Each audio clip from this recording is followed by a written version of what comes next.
Good evening, class. Welcome to Stress Management 101. I'm Professor Hines, and I am going to be conducting this spring semester's course.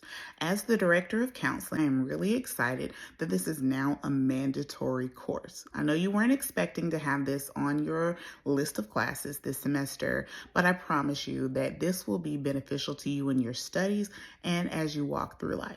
So, just to make sure that you're prepared for this week's studies, we're going to be talking about what stress is and the types of stress that there are. All right, so make sure you have your notebooks, pen and paper, come with an open and ready mind, and come prepared to pick up some tools to help you manage stress, even if you haven't recognized what it looks like in your life thus far.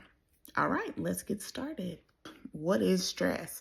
Stress is explained as the body's response to challenges or demands. Did you know there are different types of stress? Yes, absolutely, there are different types of stress. And stress can be both positive and negative. We're going to talk about acute stress, chronic stress, episodic stress, and traumatic stress. For our discussion questions this week, I want you to reflect on, am I stressed out? If you're feeling or experiencing stress, I want you to rate your level of stress from 0 to 10 in the discussion. And I want you to try to identify through your reading this week whether or not you're experiencing acute, chronic, episodic, or traumatic stress. I look forward to hearing your discussions in the comments. Now, just in case you didn't do the mandatory reading over winter break, I'm sure you probably didn't check your email because you weren't aware that you were going to be enrolled in Stress Management 101. So I'm going to give you a cheat sheet on the different types of stress for this week. All right, the different types of stress are acute stress. That's that short-term stress that comes from specific events or situations. Chronic stress, long-term stress resulting from ongoing issues like work or relationship problems. Episodic acute stress, frequent episodes of acute stress, often experienced by those with chaotic lifestyles. And traumatic stress.